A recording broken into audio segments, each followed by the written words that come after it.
அனைத்து உரிமை குரல் நண்பர்களுக்கும் வணக்கம். நடந்து முடிஞ்சிருக்கக்கூடிய இந்த மக்களவைத் தேர்தலில் நாம் தமிழர் கட்சியுடைய மழலை பாசறை செய்திருக்கக்கூடிய ஒரு மாஸ் காரியம் பார்த்தீங்கன்னா புதஞ்சு போயிருக்கு. இந்த ஒரு விஷயத்தை பற்றி இந்த வீடியோவில் முழுமையாக பார்க்க போகிறோம். வாங்க பார்க்கலாம். தமிழ்நாட்டிலேயே நாம் தமிழர் கட்சி ரொம்பவே தனித்து தெரியறதுக்கு முதல் முக்கிய காரணமே என்ன அப்படின்னு பார்த்தீங்கன்னா, எந்த கட்சியிலுமே இல்லாத அளவுக்கு நாம் தமிழர் கட்சிக்கு இருக்கக்கூடிய செல்வாக்கு அப்படின்னு தான் சொல்லி ஆகணும். இது வரைக்கும் வரலாற்றிலேயே தமிழ்நாட்டில் இருக்கக்கூடிய ஒட்டுமொத்த மக்களுமே சேர்ந்து ஒரு கட்சிக்கு ஆதரவு கொடுத்தாங்க அப்படின்னா இதுதான் பார்த்தீங்கன்னா முதல் தடவையாக பார்க்கப்படுது.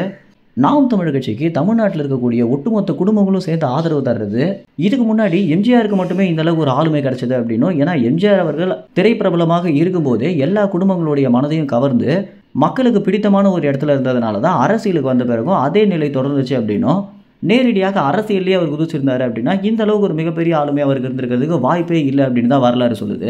இந்த ஒரு விஷயத்தை அப்படியே சீமான் அவர்கள் மாற்றிருக்காரு அப்படின்னு தான் சொல்லணும். ஏன்னா இயக்குனராக இருந்த போதை விட ஒரு அரசியல்வாதியாக தான் பார்த்தீங்கன்னா நிறைய பேருக்கு சீமானை தெரிஞ்சிருக்கும். இப்படி முழு நேர அரசியல்வாதியாக சீமான் மாறிய பிறகு எல்லா கட்சிகளிலிருந்தும் தனித்து தெரியணும் அப்படின்றதுக்காக எந்த கட்சியோடையும் கூட்டணி வைக்காமல் இருந்ததும், அதற்கு பிறகு எல்லா மக்களும் சீமானை வெறுக்கணும் அப்படின்னு பிற கட்சிகள் செய்த பல காரியங்கள் பார்த்தீங்கன்னா கடைசியில் சீமானுக்கு சாதகமாக தான் முடிஞ்சிருக்கு. நாம் தமிழர் கட்சி அனைவருமே ஈர்க்கக்கூடிய ஒரு விஷயம் என்ன அப்படின்னு பார்த்தீங்கன்னா சீமானுடைய தமிழ் பேச்சு அப்படின்னு தான் சொல்லி ஆகணும். ஆரம்ப காலத்தில் சீமானுக்கு இவ்வளோ பெரிய தொண்டர்கள் வரதற்கு முதல் முக்கிய காரணமாக இருந்ததே சீமானுடைய தமிழ் பேச்சும் ஆவேசமான மேடை பேச்சும் தான் காரணம். ஒரு சராசரி மனுஷன் அரசியல் பேசும்போது எந்த அளவுக்கு கொந்தளிப்பானோ, எந்த அளவுக்கு அவனுக்கு மனசுக்குள்ள வேதனை இருக்குமோ, எல்லா விஷயத்தையுமே பொதுக்கூட்டம் போட்டு மேடை மேடையாக சீமான் பேசியது தான் தற்போது சீமானுக்கு இருக்கக்கூடிய மிகப்பெரிய ஆளுமைக்கே காரணமாக இருக்கு. இந்த வகையில் தமிழ்நாட்டில் இருக்கக்கூடிய அரசியல் கட்சியிலே இல்லாத ஒரு விஷயம் நாம் தமிழர் கட்சியில் இருக்கு அப்படின்னா அது என்னன்னு பார்த்தீங்கன்னா மழலை பாசறை அப்படின்னு தான் சொல்லி ஆகணும். நாமெல்லாம் ஸ்கூல் படிக்கும் போது அரசியல்லாம் என்னன்னே தெரியாம கூட இருந்திருக்கும். ஆனால் தற்போது இருக்கக்கூடிய சின்ன சின்ன பசங்க பார்த்தீங்கன்னா நாம் தமிழர் கட்சிக்கும் சீமானுக்கும் ஆதரவு கொடுக்கறது மட்டும் இல்லாமல், நாங்கள் வளர்ந்து பெரியவனாய் சீமானுக்கு தான் ஓட்டு போடுவோம் அப்படின்னு சொல்றது மட்டும் இல்லாமல், சில பேர்லாம் தற்போதே கட்சியிலையும் சேர்ந்து மழலை பாசறை அப்படின்ற ஒரு இணைப்புல இருந்துட்டு இருக்காங்க. இந்த மழலை பாசறை பார்த்தீங்கன்னா நடந்து முடிஞ்சிருக்கக்கூடிய மக்களவைத் தேர்தலுக்காக வாக்கு சேகரிக்கிறதுக்காக அவங்கவுங்க பகுதியில் இருக்கக்கூடிய ஸ்கூல் பசங்களாம் ஒன்றா சேர்ந்து எல்லா வீடுகளையும் சென்று சீமானுக்கு ஓட்டு போடணும் அப்படின்னு சொல்லியிருந்த ஒரு வீடியோ வெளிவராமலே புதஞ்சு போயிருக்கு.